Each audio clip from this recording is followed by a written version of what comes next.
Hi, I'm Mark Katchen, Managing Principal with the Phylmar Group. Welcome to the third in our series about online employee training.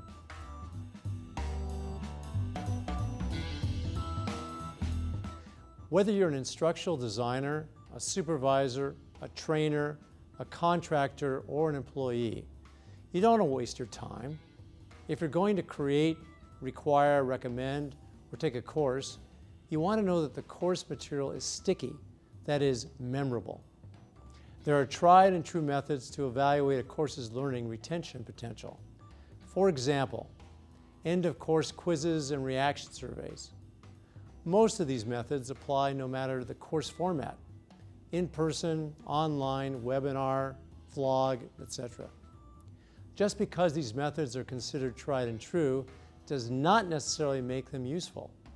It's important to consider evaluation methods more deeply. Here are 3 questions to ask about your feedback evaluation system. First, how will you get your trainees to complete the evaluations? Second, how do you know the learning you intended has taken place? And third, how do you know the learning that took place has been retained? Let's look at number 1. How will you get your trainees to complete the feedback and evaluations? Question: what is the last thing trainees want to do at the end of a course? The answer, of course, is complete a course evaluation. And that's exactly what we ask of them at the end of the course, the thing they want to do least. Nevertheless, they all know it's coming. You need to make the most of it. With an online course, it's easy to build in a requirement for a completed course evaluation before trainees receive credit for completing a course. In an in-person setting, this is a bit more challenging, but you have several alternatives. You can withhold the course completion certificate until you receive the evaluation. It would only be fair, however, to state up front that a course evaluation is required for completion. You could exchange a snack, a small gift, or a certificate for reduced training fees in the future for a completed evaluation as the trainee leaves the room. Let's move on to point number 2. How do you know the learning you intended has taken place? There are many ways to determine if the learning you intended has actually taken place.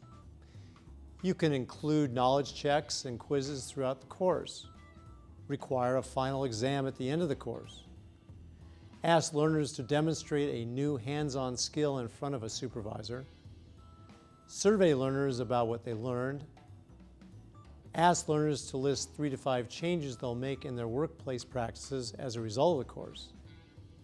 There are many other possibilities. Regardless of the type of assessment you use, determine an acceptable level of correct responses. 70% is a common benchmark. If learners do not meet your acceptable level, they'll need to retake the course. And here's the third question.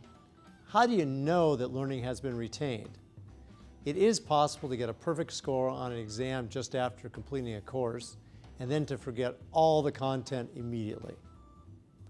To ensure that important information is retained and used, you can observe actual practices, check back and see if learners actually put into practice the 3 to 5 changes to workplace practices that they said they would make, review injury and illness reports to see if relevant statistics or types of incidents have changed in the workplace, and retest trainees' knowledge at a future date.